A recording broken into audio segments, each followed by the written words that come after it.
All right, so that's tons of talking. Let's talk about Ray Brown's bass lines. Again, so I started off with this. This is the album. This is the album. This is the album that you need to get. Milt Jackson Quintet featuring Ray Brown. That's the way it is. An amazing, amazing, super swinging album. I'm sure many people are familiar with it. It's, you know, it's just one of the more swinging albums there is. So what I've done for today is we've transcribed a little bit of Ray Brown's Walking Line. We did 3 choruses, so I want to try to get through that and just piecemeal them, you know, like put them on loop, but talk about them, like kind of dissect them note choice wise. Feel wise, it'll be a little bit different to talk about because I can't have the audio here, but I highly encourage you to go listen to it. If you would like a full PDF of the transcription, there's also a link down below to click there and get this transcription. It doesn't cost you a thing, you just have to sign your email, and it's all there provided for you. And it's right. I transcribed it myself, so I'm sure it's, you know, it might be debatable on some notes, but it's pretty right. So anyways, let's check out Ray's line here. This is coming right out of the melody. If you were with us for the blues in the basement guided practice session, this is the end, like right after he stopped playing the blues, or the melody that is, and went right into walking. And it just starts out right out the gate, just swinging super hard. So I've got a metronome close to the tempo. Now they did a really Ray thing too, or Ray did a very Ray thing. Playing the melody, he's at one tempo, and going into the solos, he kind of like put a little energy, a little extra energy in the tempo, which is fine. I mean, he can do whatever he wants. It feels so good. But let's play this line together. If you got your bass, if you need to get your bass, get it out. If you're going to sing it, play it on another instrument, it's all good. We're going to talk about this bass line, how it's working, just why it feels so good, and work on it. So let's play it through. 1, 2, 1, 2, 3, go.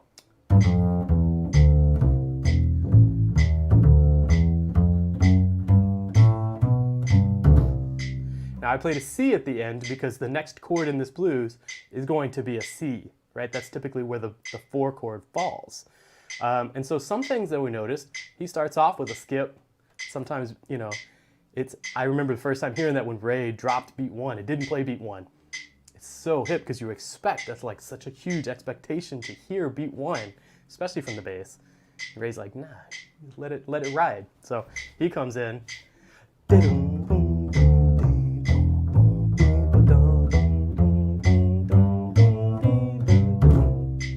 Right? And I want to notice too, or want to note, while we're practicing this, I'm playing all this one finger like this. For a consistent sound, you know, I'm doing this because I think about matching the ride cymbal as far as consistency goes. Boom, boom, boom, boom. You never see a drummer up there with 2 cymbals. Da, da, da, da, da, da, walk the dog with not 2 cymbals, with 2 drumsticks on the cymbal, right? And so I think the analogy comes over, you know, we're like right here, same thing. Really full notes, fat notes. That's what Ray is, you know, super well known for. He gets a lot of finger over the string, and a lot of times it's just his index finger. There are often times where he's reaching over, of course, like to do any of the skips. You'll see him do that. I'm not saying you don't, but a lot of it is just one finger, really consistent, strong sound. So let's look at this bass line really quick. I'm going to mute the metronome just so it's not too distracting. So let's look at the note choice for this. This is just the first 4 bars. We've got a lot of material we're going to get into in practice today. So this is the first 4 bars of the first chorus that we're hitting. And he's walking down a G7 chord. He's hitting the root, the 7, 6, 5, root of the next chord, right? Now here in this bar, he's doing a definite Ray thing that's very common for him, where he does 1, 3, 6. Now what this a lot of times does in Ray's lines is this is like C, and then he's using this E to propel himself to G. Like, so a lot of times you'll see a G here, he'll play like C, and then do a secondary dominant type of motion where he's playing C, E, A, D, G, and then I'm going to get him back to the top. And we might see that later on in this transcription too, so keep watching. But he does a thing that's also very, very hip and Ray Brown-esque. He plays what appears to be like a 2-5-1 leading to the 4 chord, right? So a lot of times folks, we'll just play a G7 here and a G7 there. Maybe alter this G7 over here because it's like a point of like tension leading into the 4 chord. But Ray is super hip. He plays like a 2-5-1, just like pushing this way. So let's play this line again. 1, 2, 1, 2, 3, go. Ah, totally messed that up. Let's try it again. 1, 2, 1, 2, 3, 4.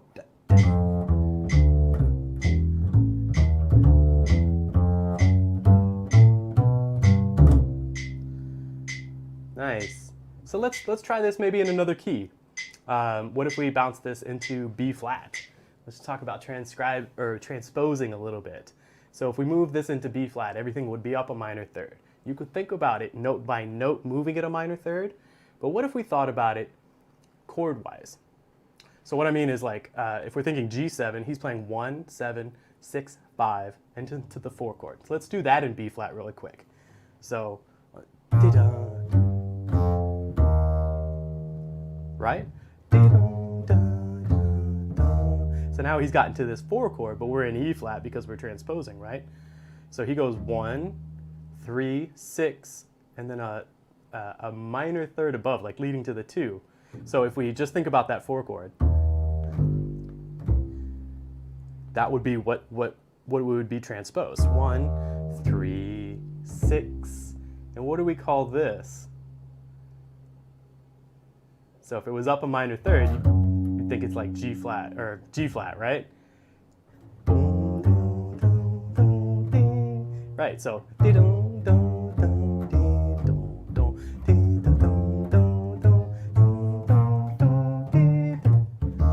that's where we'd be heading, right? So when we're practicing these lines, it's a cool idea, especially if you like a line or like the way that it's functioning, move that into other keys. It's gonna make you that much stronger, that much quicker. And for instance, a B flat blues is gonna come up.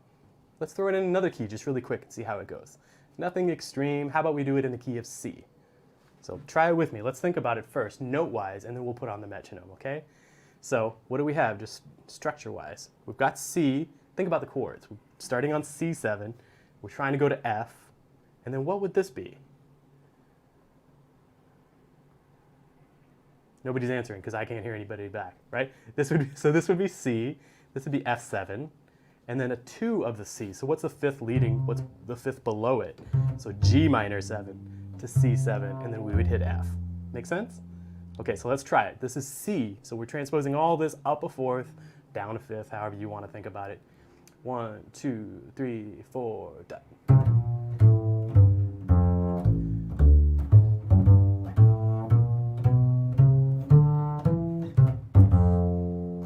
How'd you do? Good, good, good. If you're having any trouble with any of this or not interested in this, whatever, let me know in the comments. I'm open to whatever.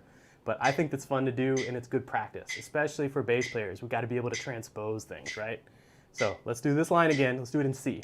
1, 2, 1, 2, 3, go.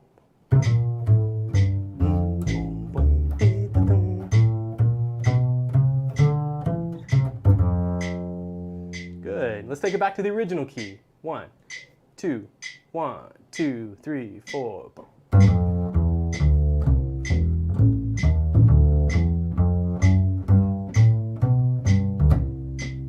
Nice.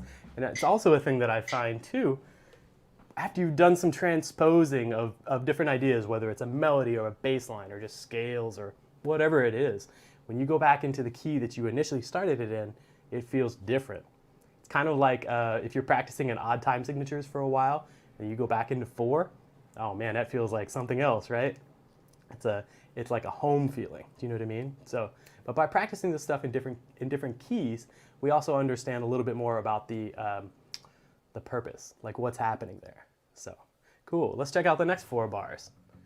And I wanted to say real quick too, if you're just joining us, I mentioned at the beginning, but there's some new things happening at Open Studio. I'm going to continue these live streams here on YouTube, but on Saturdays, I'm going to be hosting a private Zoom just for Open Studio family.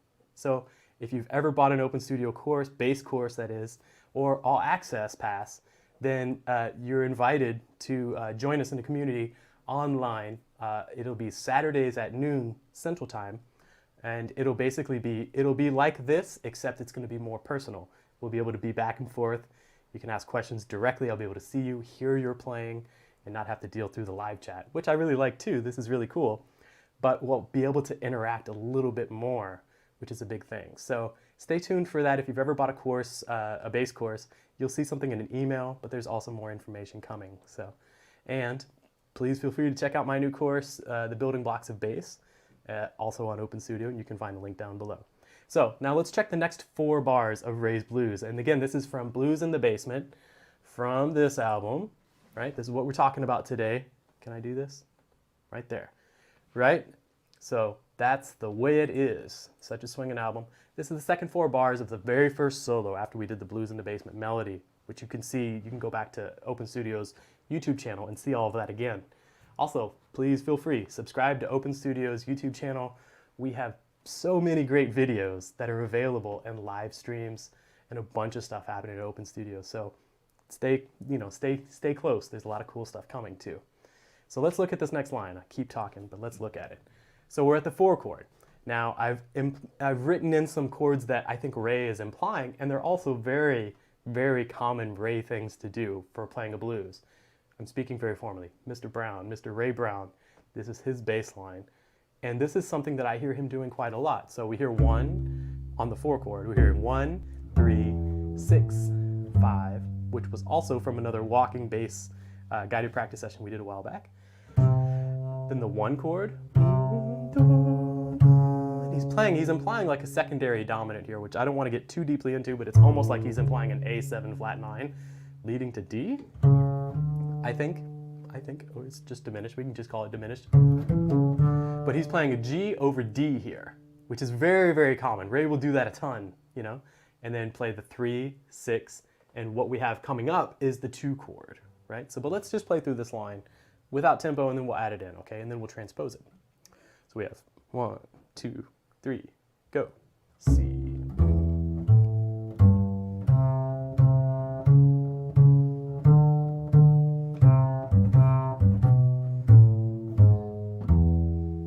Yeah, and now this area, as I'm playing this through, I'm trying to remember what it was feeling like when I'm hearing it, right? Because I've heard this a bunch. My favorite way to transcribe stuff too, by the way, which I highly recommend, is to not write it down note by note. As you're figuring it out, don't write it down, because you just won't retain it. You won't remember it, and you'll have a different connection with it than if you, say, memorized, especially with blues, and I like to do this with students, and personally myself a lot too. Memorize like a chorus. 12 bars is not that much to keep in mind. I mean, it might take you a while depending on where you're at with your transcription process, you know, as far as like how comfortable you are. But if you can do it, I highly recommend doing it. Try to do, if you need to start at 4 bars, that's great. 8 bars, it's super cool. Any transcription is great. But try to retain it first and then write it out. With all these bass lines, I memorize like a chorus at a time or the whole thing. Then I type them in, and then I go back and double check to make sure that's actually what I was hearing.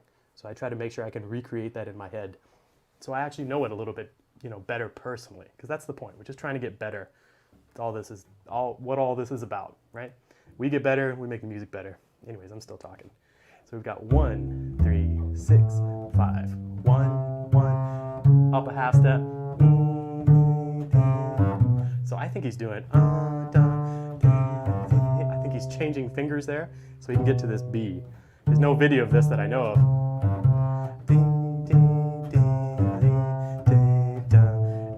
Oh, and it's important too. He's not playing the roots right here, right? He's playing from the B minor. He's going down and he's using a little voice leading. He's going from the 7th of B minor to the 3rd of E7. So he very clearly is outlining an E7 there. But he's doing it in a slick, you know, voice leading type of way, which always works for bass lines. So let's play this through. Let's put it on the metronome. 1, 2, 1, 2, 3.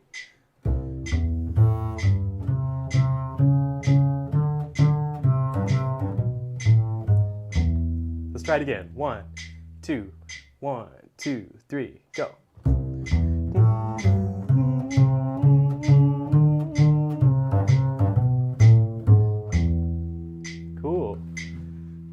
Can we move this into one of our other keys now? So earlier we hit B flat, we also hit C. Now this is the 4 chord, so let's think about that.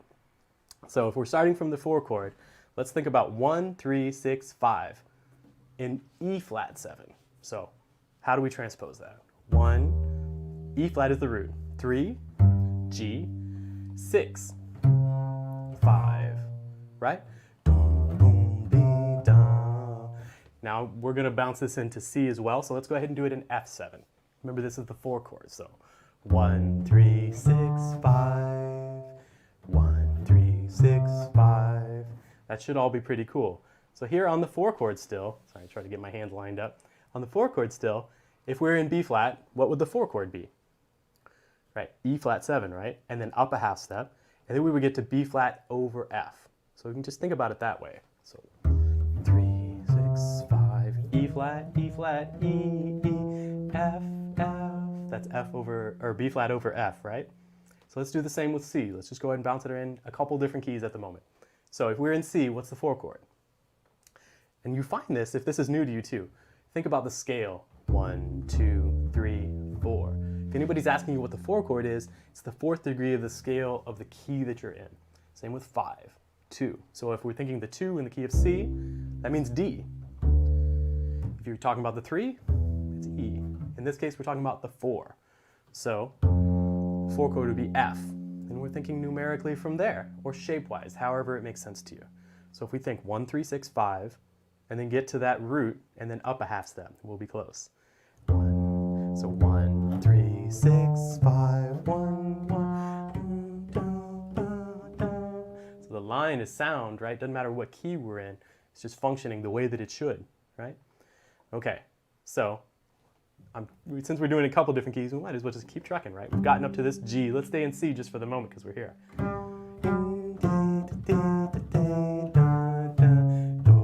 So that's the line, right? And this is implying E minor. That's the 7th, which leads to the 3rd of the A7, right? Because in C, in the key of C, we would be heading to D minor. Right? Make sense? So let's do this whole line as if we were in the key of C now. So we're on the 4 chord. 1, 2, 3, go.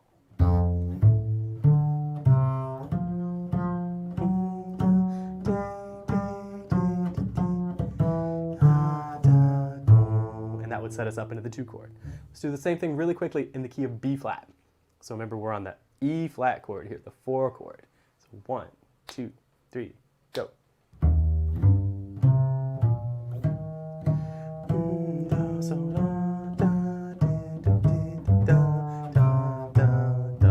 So tell me, what was that last bar? What were the chords that we're playing for that last bar right there? If we're in C, or in B flat, excuse me, I'm gonna mess myself up. E flat, so this is B flat over F. So what's the 3 chord? And the 6 chord. The 6 chord leading to the 2, right? Awesome. All right. So do you still remember the first 4 bars that we had there? Can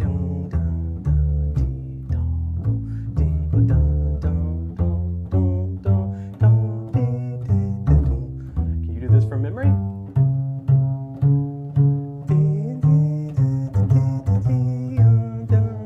It's a little unfair because I spent the work transcribing, so I remember it, you know.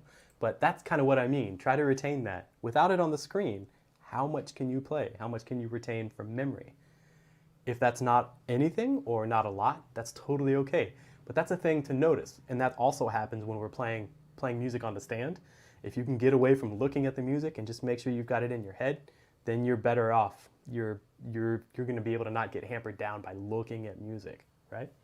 But for this, you know, circumstance, we have to share it this way. So let's look at the final 4 bars of this first chorus. Now here he is, a 2 chord. This is Ray Brown. This is from That's the Way It Is from the Milt Jackson quintet recording. You can find a link down below for the full transcription for the first 3 choruses of the transcription. Okay, but you can click the link down below. It's totally free. You just have to put in your email. Yeah, so let's look at this. We have the 2 chord, the 5 chord, and then 3, 6, 2, 5. Again, because we're in the key of G. So let me just say this again in case there's any questions about this. If we're in the key of G, what would the second note of the G major scale be? If you don't know, that's okay. I have a new course coming out called Walking with Scales. We go over all of our major scales and learning them 2 octaves in time and learn how to turn those scales into walking bass lines. But I'll just tell you here, this is an A, right? So the second note of the G major scale would go G, A. So that's a 2 chord. So what would D be? So if we count it up from G, G, G, A, B, C, D. That gets us to our 5 chord. That's what this is here. All right, going back, so if we start on G, 1, A is 2, that's our answer. B is a 3 chord. So if we count way up there, we go from 3 to C, to D, then to E. That gets us our 6 chord, right? It's important to know these numbers because it helps with the transposition process. 2 again, and 5 again, right? Okay, cool. So let's play this line. I'm just going to count the tempo and then we'll do it with the metronome, okay? So 1, 2, 3, go.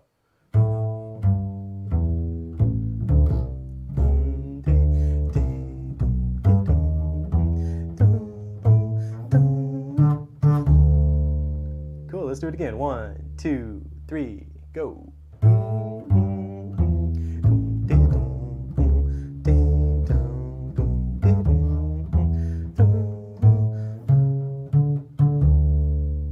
So, what do you notice in this? Leave comments in the comment section for sure. What do you notice about his line here? What's something that's really Ray Brown that's sticking out to you? To me, it's I mean it's all of it, because clearly it is. But this walk up to the one of the moment, right? This walking up to the D chord. It's like this delayed resolution, or is that what I want to say? He's not getting to D, the note you're expecting, at beat 1, which is very common to do, right? Instead, he's delaying it by 3 beats or 2 beats, depending on what you want to say. It's kind of like where Ray leaves off that beat 1. You know, that's a really common Rayism. This is also big time Ray right here, right?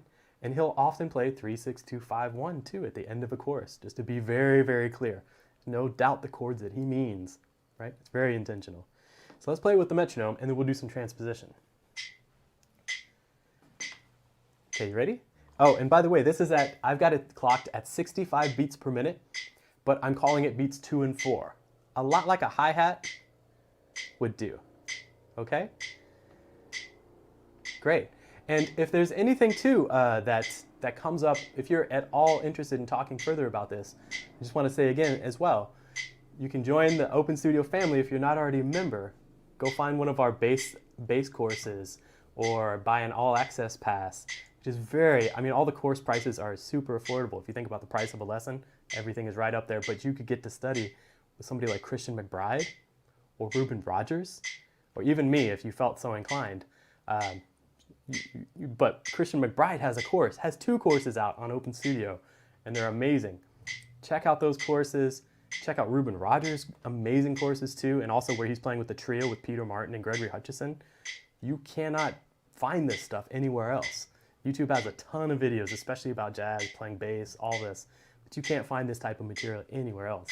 I just gotta say.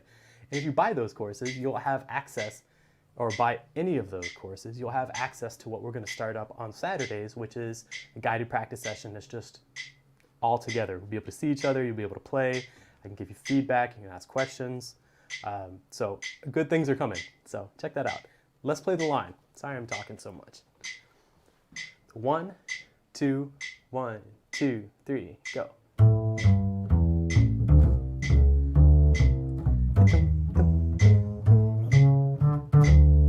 So tight. It's just like a tidy, like beautiful bass line. Let's play it again. 1. Let's play it 3 times through and then see if we can do it the last time without looking. Okay? So 3 times. 1, 2, 1, 2, 3, go.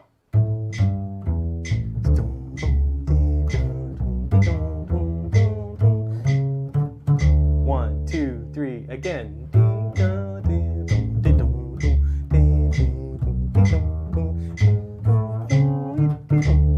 One more time and then we're going to do it without looking. You ready? 1, 2, 1, 2, 3, go.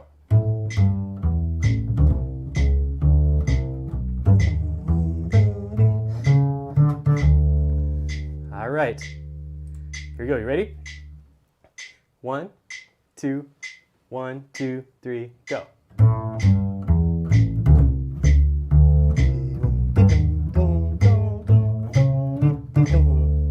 it one more time in case you didn't get it. Promise you I'm not looking at this here. 1, 2, 1, 2, 3, go.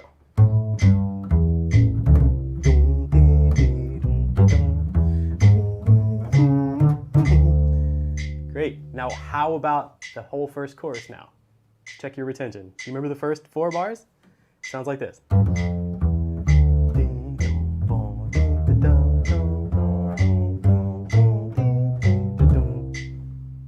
remember where it went for the next 4? 1, 3, 6, 5. Half step.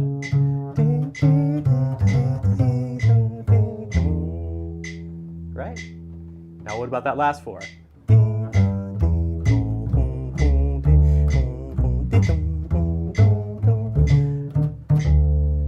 Now can we do the whole chorus? Let's do that whole 12 bars. 1, 2, 1, 2, 3, 4.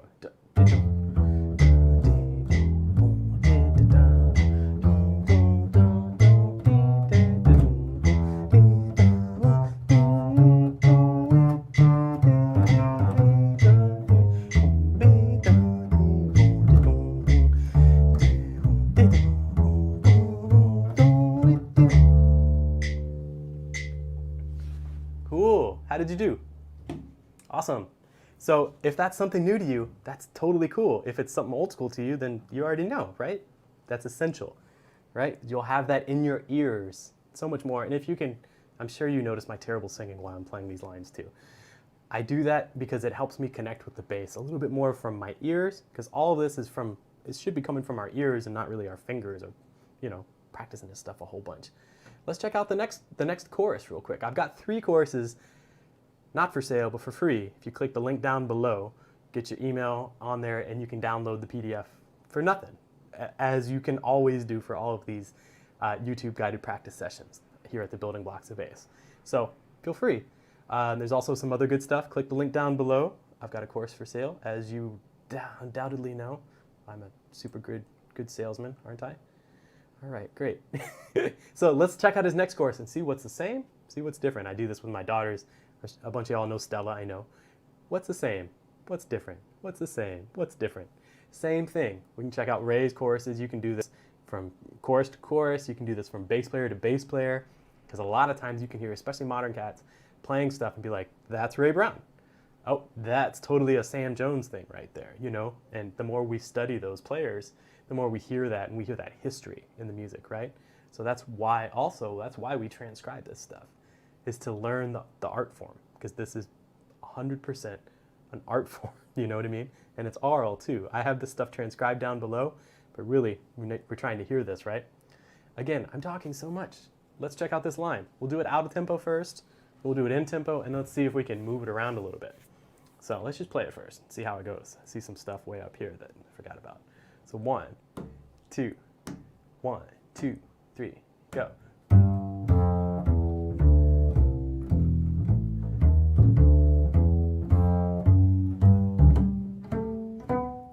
Oh, yeah. Okay. So immediately, you see some similarities, right? This first measure even, there's not a skip where he's skipping off the first beat. And remember in the previous chorus, he was playing the and of 1 leading into beat 2, right? But this is literally the same beat, right? He's playing 1, 7, 6, 5. Now he's getting to the 4 chord, right? Just like he did previously. So we already said this is the same. Now this is super similar, if not exactly the same. He's playing 1, 3, 6, and then a half step leading to the 2 chord. Sorry, not the 2 chord, the 2 chord of the 4 chord that's coming up. So like the 5. It's a long story. But the same shape, right? And then he's doing the same thing here where he's implying a D minor 7 to G7, which is going to get to C. Now, so the only bar that's really different, aside from this little skip right here, is this last bar, right?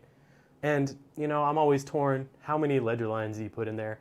These notes are G, and then an octave higher, G, A, and B, okay? So he's, again, playing 1, 2, 3, just like he did in that first chorus. Dun, dun, dee, dun, except he went down. You know, he's playing the same notes in a slightly different order. Let's play this again. 1, 2, 3, go.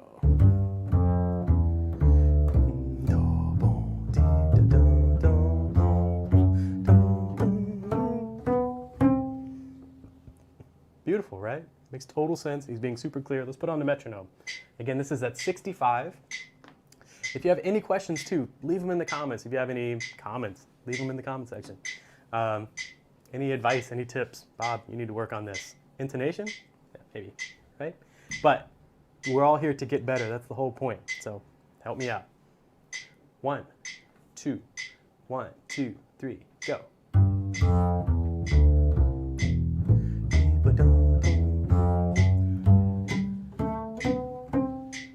So y'all are hearing this, right? There's some of these buzzes that I'm getting in here. Of course, they're not doing it when I'm trying to.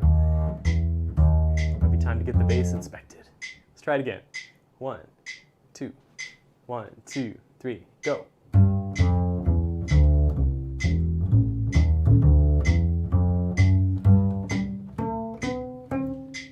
Okay, let's take this away.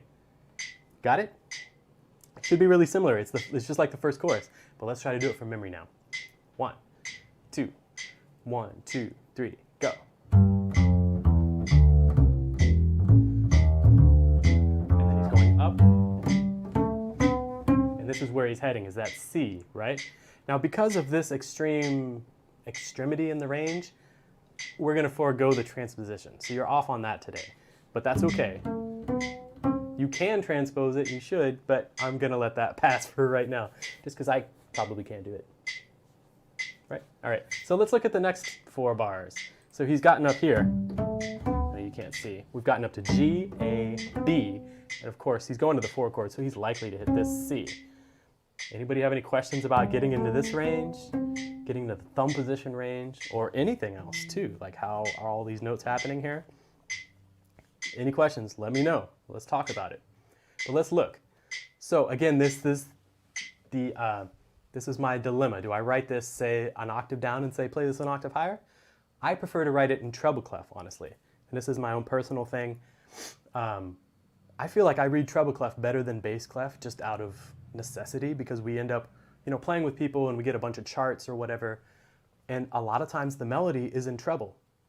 I don't get a lot of bass parts written out for me too often. Do you know what I mean? But a lot of times I want to know the melody, and especially if it's something that I've not heard before, I want to be able to play it, or be able to reference it while I'm providing the bottom in. So I might write this out in treble clef for the next time. But let's play this, okay? So we've got C way up here, right? C. So he's literally walking down the same way he did on the G. So he's playing 1, 7, the minor 7th, by the way, 6, 5. Then getting to the 3rd of the chord. This is an E natural right here. So, right? Skipping an F because he wants to land on a chord tone. I say what he wants to do. This is what he's doing. I'm sorry. Ray Brown is hitting a chord tone here on beat 1, very specifically, because that's going to line up the harmonic rhythm. So he's hitting C, the root right here, then he's making his goal-ish like an E. So E. And here's that Rayism thing that I was talking about earlier in the first chorus, right? He does this so often that I think that that's what he just always does.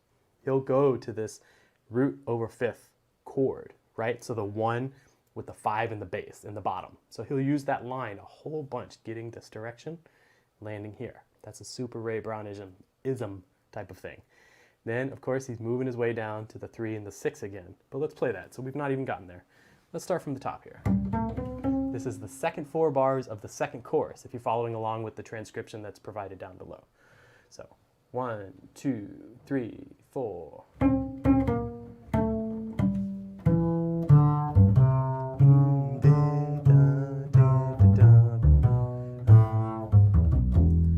Okay, so here's the thing that comes up quite a lot. These hickety-doos, these questions.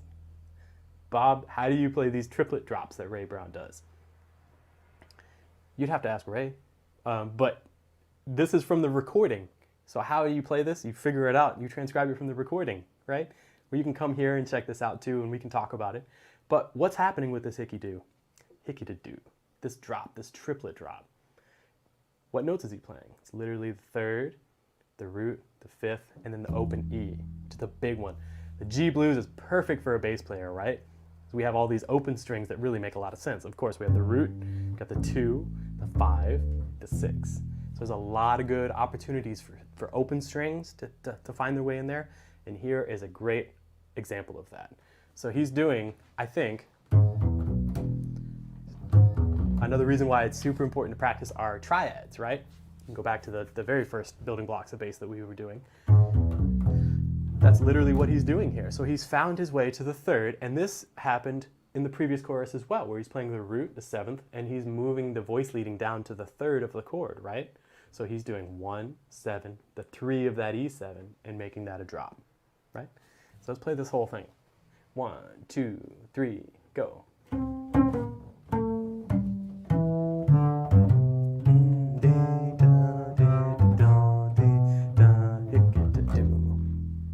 Let's try it again. Let's try it with the metronome, actually. Ready? 1, 2, 1, 2, 3, go.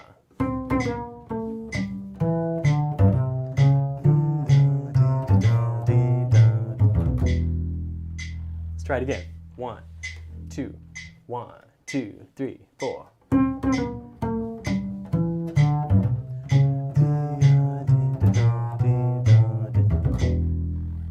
Let's try it like this. 1, 2, 1, 2, 3, 4.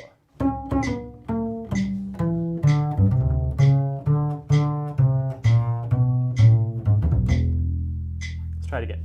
1, 2, 3, 4.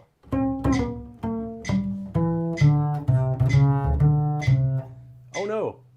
Let's try it again. 1, 2, 3, go. Here it is.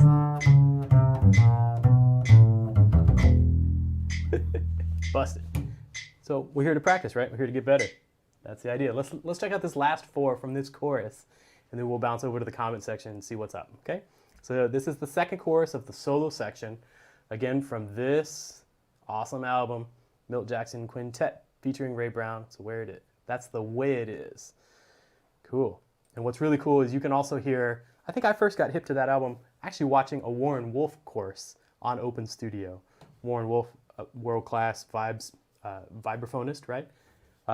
Well-known on his own, but also with Christian McBride. And he talked about this album. I was like, man, I've not heard that one. Super glad I did. All right, let's play through this last 4 bars, and then we'll talk about some more stuff. So let's try it out of time really quick. 1, or in time but slower. 1, 2, 3, go. Here's the same thing.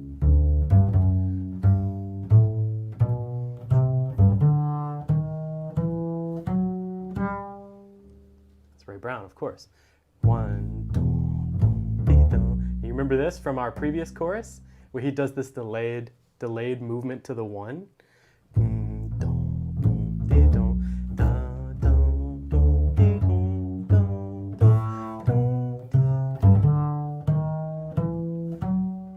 Now, my own personal thought is that this skip right here, that Ray does that a lot when he'll do shifting.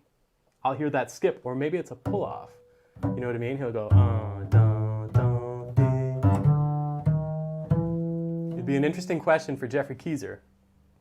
You'll hear it live tomorrow. That's at 8 p.m. where they talk about the Ray Brown Trio live at Starbucks. If y'all heard that album, super good. I may have to hop on there and ask Jeffrey what's up with that. I'm sure he knows. So, or he might say he doesn't. I don't know. But I know he knows. All right, so let's try this in time. Got the metronome going. 65. 1, 2, 1, 2, 3, go.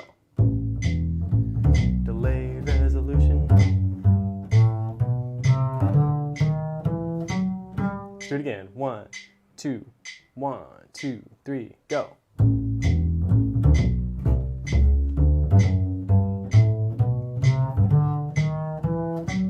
Now, how about this? Without playing it, can you hear the bass line? Let's just read through it. 1, 2, 1, 2, 3.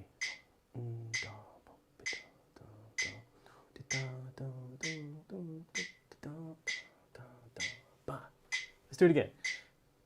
internalize it now, okay?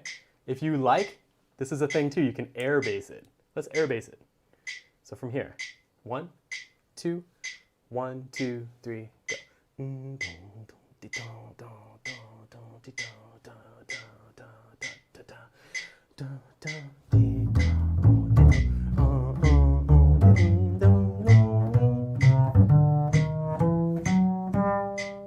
And so the reason that I bring that up too is that if we can conceptualize stuff like this in our minds, I think it's going to be easier to play it and put it on the instrument and be real with it. You know what I mean?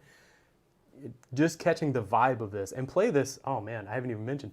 Play this along with the recording. It's so much fun. If you need to slow it down a little bit, there's plenty of ways to do that. Play it along at tempo, but there's nothing like trying to do that, you know, like play along with the recording to actually get the feel and get the vibe the same, you know, or as close as we can, right?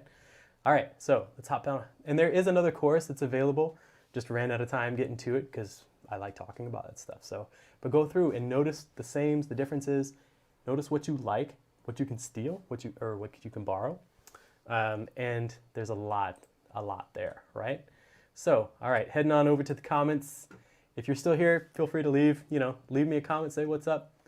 Let's see. Hey, Malta's here.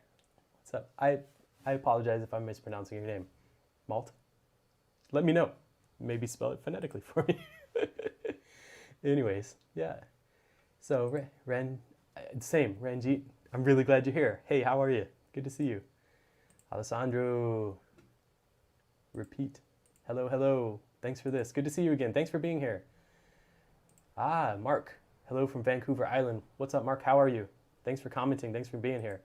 And I knew my man Mark was going to comment about this. Mark, if you're still here, I had you in mind when we were doing this because I remember your comment from when we were doing Blues in the Basement the previous week before we had Ruben on. So I knew that you were going to say something on this one.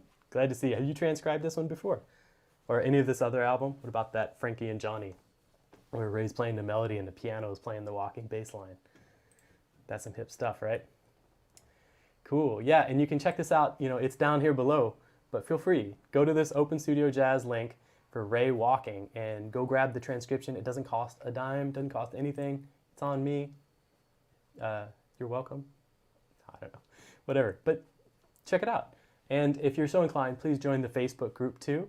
We've got a lot of things there and a lot of news coming out too. So as far as Open Studio stuff that's coming up, so feel free to join there as well. Okay. Here we go, we got something. Practicing the line in different keys definitely helps a lot. Sweet. Do you transpose it primarily by ear or do you try to think of the chords in the new key? So, great question, Malta, and I'm glad that helps a lot. It's also, it's like, we're definitely doing like weight training to get on the field when we do this transposition stuff. It's not always easy depending on the line. I may have addressed it as we were doing it because I'm noticing when you wrote this comment, so maybe it was answered. And sometimes the register is kind of prohibitive, do you know what I mean? But so one thing at a time. Do you transpose it primarily by ear, or do you try to think of the chords in the new key? A little bit of both, honestly. And given that it's a blues, it's a little bit more simple to think about the chords in the new key. But it's also fairly easy, I think, to think about the chords by ear, thinking about them intervallically. I think those are both good practices if you wanted to focus on one or either or both. That definitely can help. I think that, I described the chords as being numerically based, you know what I mean? Where we talked about the G being the 1 chord, the A being 2, B 3, C 4, 5 being D. That can definitely help, especially when the chords or the harmony is moving around a little bit more. And those numbers, of course, apply to the lines themselves. If we think about the first 4 bars, 1, 7, 6, 5, da. Da, ya, da, da. So I can do that. Da, ya, da. Da, ya, da, da. I want to make sure that I can hear the lines just as well. So to do it completely by ear would be a great thing to do. You know what I mean? Think note by note, intervallically. Make sure you can hear a whole steps, half steps, any of the bigger skips, but definitely start there. Whole steps and half steps, because that's such a big part of what we do on bass lines, right? Okay, so you kept going. I should read this maybe before I commented on the first bit. Also, especially for the higher notes on the G string, some tips on fingering would be appreciated sometimes. Hey, thank you, because I haven't addressed fingering at all on this, so let's do that. Oh, and I see Harriet, something about the ghost notes too. So thanks for joining me, Harriet. That's really cool. Good to see you. Let's talk really quick about the fingerings.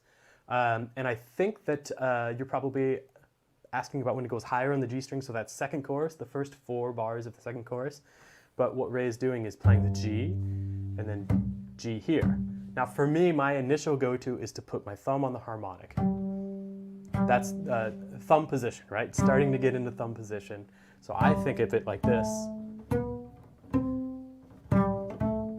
Now some people won't do that, some people might.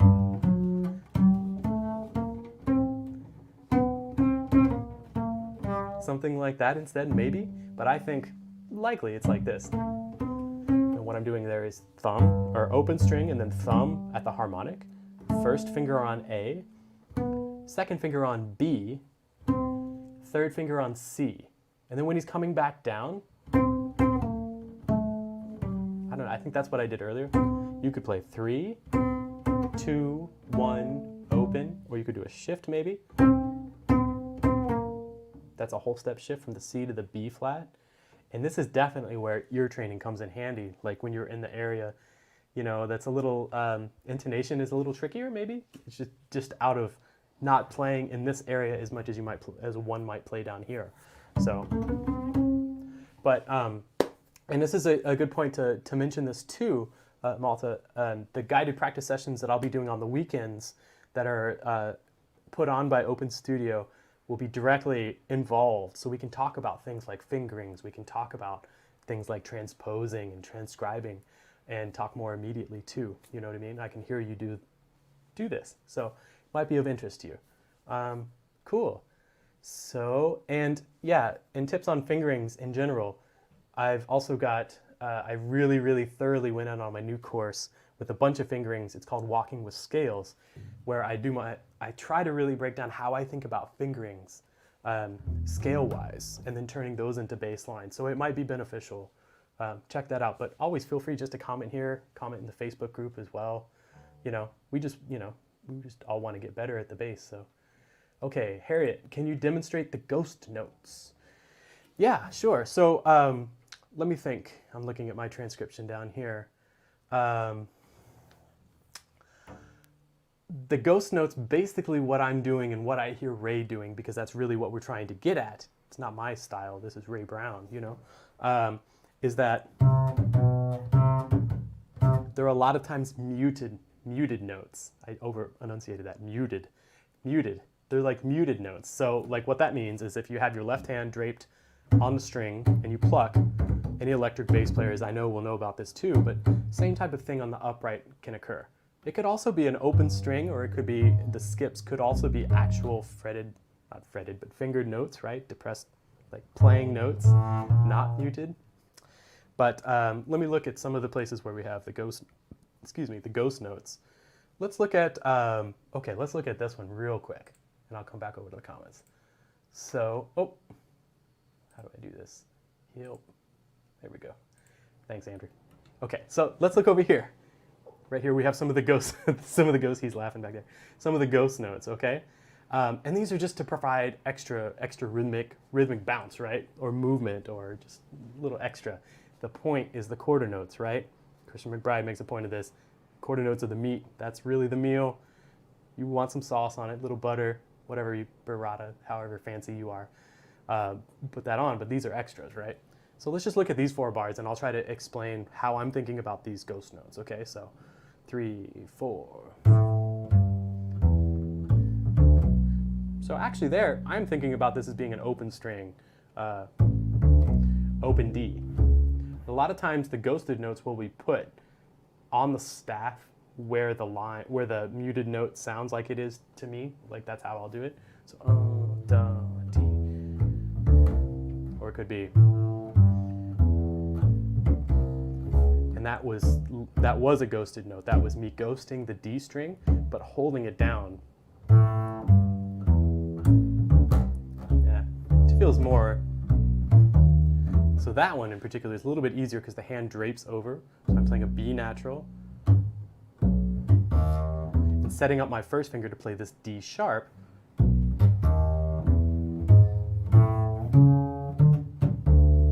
And so these ghosted notes could either be played, actually played, or muted. Played as like closed or like a muted string, if that makes sense.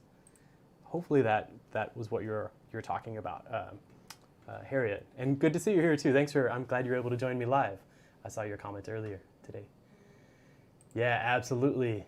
This drop at the trio, or the triplet drop, right? Hickey-da-doo, right? And especially where he's putting it. There's always a big emphasis on 4, and that triplet just drops right into it. Okay, Mark. Interesting earlier comment about moving hand position on the ghost notes. I think that's a thing, Mark, yeah. I'm an electric player. Is that a common thing to do on upright? I really do think that it is. I hear that quite a lot. Ron Carter is another person that comes to mind. We transcribed some Ron Carter in the previous, when we had guest on Ruben Rogers. We were talking about minor 2/5s. You can check out that video too. But yeah, I think when you're shifting, that's oftentimes where I hear pull-offs, or where I'm assuming somebody is shifting just through, guesswork, basically. So yeah, I think so.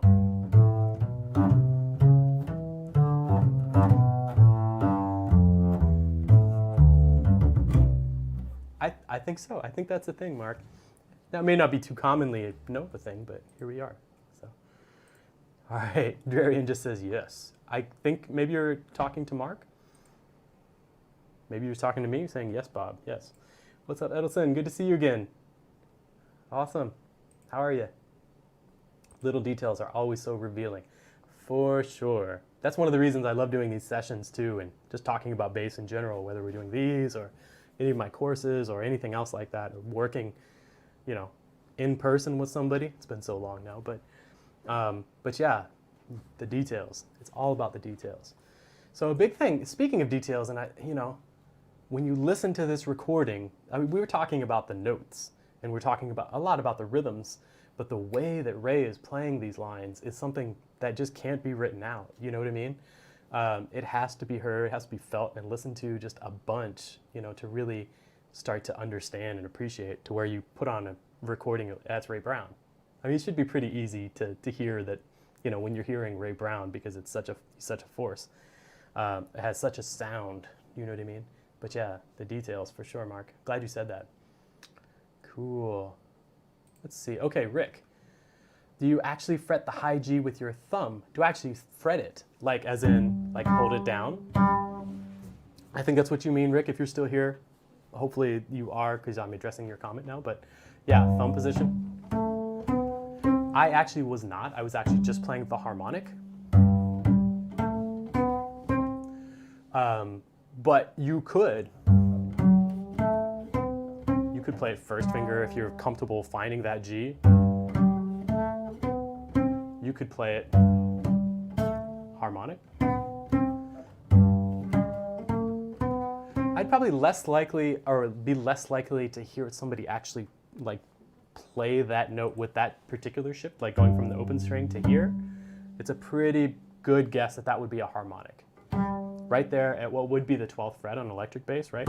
Or if you divide the string from the nut to the bridge directly in half, that's where this harmonic is. So my guess, and I see that Ian is like, yeah, it is.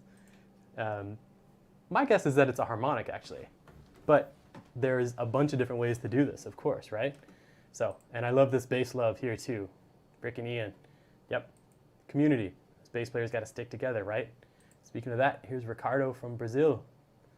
What's up, Ricardo? Thanks for tuning in, man. Let's see.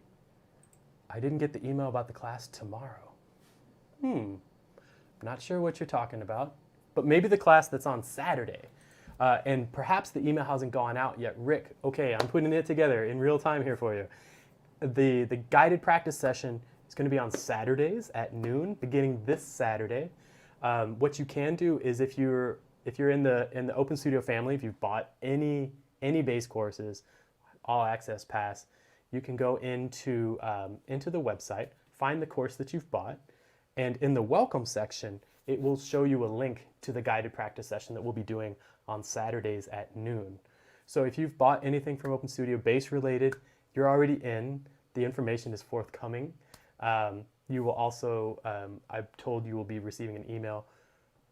Everybody will be receiving an email with this information as well. But that's another way to do it, is you can go into Open Studio's website, go to your course, your bass course, or all access. You can go to, I think, any course, and then go to the welcome section and you'll find a link. All right? So any other further questions, please feel free to get in touch with me, either in the Facebook group or at Open Studio. You can reach me at bob@openstudiojazz.com. And yeah, okay. So hope that helps, Rick. Hopefully you're still here and heard that. Patrick, what's up? Good to see you again. You're welcome. Thanks for checking this out. Always happy to see you, man. Okay, all right, Ranjit. I apologize for mispronouncing your name, which I'm just assuming I am. But it's almost 1 a.m. here in Poland, but I'm glad I stayed up. Hey, thanks for staying up. That's super cool of you. I would not likely stay up, so. No, I'm just kidding. And then there's a hello. Hello. Good to see you. Yeah, Mark, you already know. Yeah, Frankie and Johnny, right? Nah, I'm playing that wrong. Oh, help me out. Now I'm on the spot. So give me a call, Mark. Play it for me, all right? But go check out that Frankie and Johnny. Ah, okay. So my buddy Andrew here. It's on Saturday, and we'll send an email. Yeah. So all that's good. Any good exercises from Chet? Hey, Chet, how are you? Good to see you. Any good exercises or advice for upper register or thumb position playing? Well, that's actually what I had in mind for next week's guided practice session here on YouTube, the building blocks of bass. So any good exercises, yeah, is just to start off by getting comfortable finding the harmonics at what would be the 12th fret. And I think a good thing, there's a couple things we can think about, but just think chromatically to get started. So think keeping your thumb down, and now I actually am depressing the note, right? It's not a harmonic. Doesn't sound like that. Sounds like this. And then play chromatically, G, A flat, A, and then check your intonation with your open strings. That's a big thing you can do to help with your intonation, because we get up here and we start to get lost. Where's the bottom, right? I get lost here, so I'll check here. If I play a G sharp, I might put an E in the bottom just to hear it in context, and do the same thing going over on each string. And I'm trying to stay on the tips of my fingers as much as I can. I'm keeping my fingers curved, kind of hard to see from my home studio setup. So once you're good, once you feel cool with that and you can find all those pitches, move that up a little bit. Move that up a half step. So now my thumb is on A flat. And I'm about to go off the screen. Right, etc. That's one of the first ones. So, but there's a lot to talk about in the upper register, and in the higher, the thumb position is what I'm trying to say. Yes, Chris hit the nail on the head. This album is basically a Ray Brown clinic. It's Ray's album. Milt just plays on it. Absolutely right. I saw, yeah, that says exactly what I'm thinking, Chris. So you're right on there. Rick says, thanks. Thank you, Rick. Glad you enjoyed it. Patrick, hey, good to see you. I'm doing well. Thanks, man. Trying to hang in there. Great stuff. I love Ray walking, so I'm really enjoying his playing. Awesome. Yeah, me too. You just can't. You gotta listen to it and you just smile, and that reminds me too, check out some of the live stuff that's happening here at Open Studio. There's a great You'll Hear It Live, which is a listening session. Is that what I'm trying to say, Andrew? I'm trying to say listening session, tomorrow at 8 p.m. I've been calling it a You'll Hear It, but where the amazing Jeffrey Keyser, the pianist that's on this particular album with Ray Brown, it's the Ray Brown Trio, live at Starbucks. I really should have an image of that.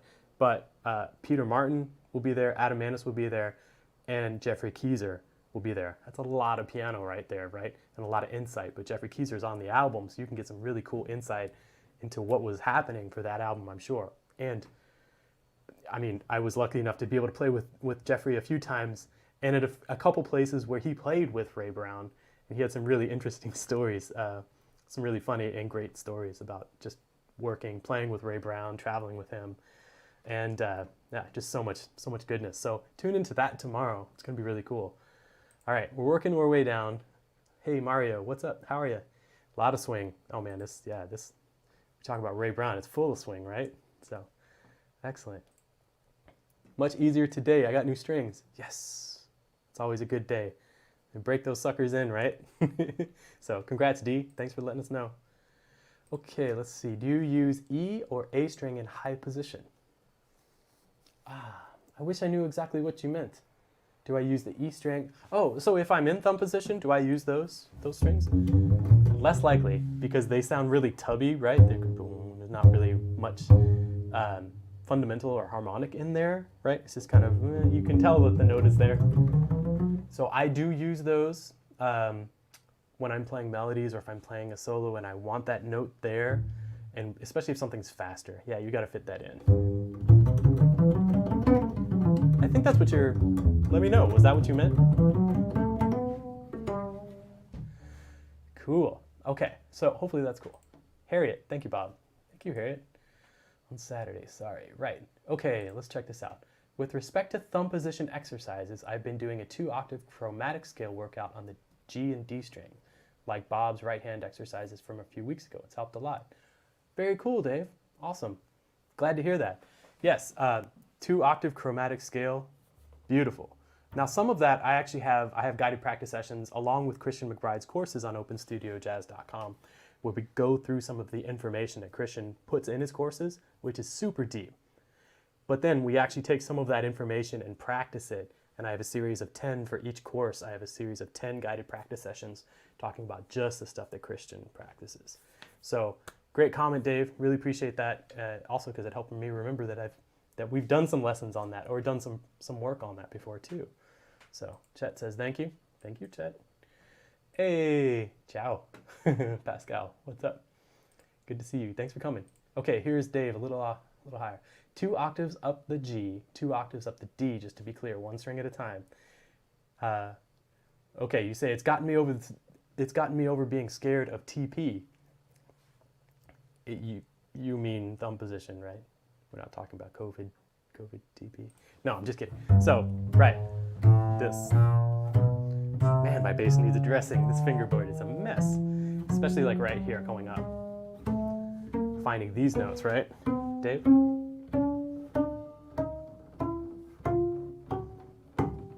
And you should land at that harmonic that's up here as well. We have another G harmonic up there. It's beautiful. Yeah, you do that every day, for sure. Dave, do you do it with the bow? You ever do it arco? That really makes me nervous, especially if there's anybody listening. Okay, let's see. Patrick, this is the first time I meted a bass player. Oh, is there another bass player? It's the first time I've met a bassist that has the same name as me. Patrick? Am I confusing you with another Patrick? Do we have 2 Patricks here? I don't know what you're talking about there, Patrick, but that's really cool if that's the case. So, okay, well, it's time to go for sure. Thanks all for the, okay, Dave is like thumb position. Yeah, exactly, right? I'm just kidding. But that's great to hear you're doing that work. That's really cool. Keep going. We've got a few more notes up there, right? I'm saying that, but I need to practice that myself too, obviously. Arco is next month. I hear you. Nice. One step at a time, right? Yeah, beautiful. So thanks so much for everybody joining in today here at the Building Blocks of Bass. Again, my name is Bob DeBoo. I love doing these, so I'm really glad that people are interested and appreciate all the comments and everybody watching. Happy practicing, head over to openstudiojazz.com, check out the links. Please join our Facebook group if you're so inclined, and we'll see you real soon, okay? Peace, take care, bye-bye.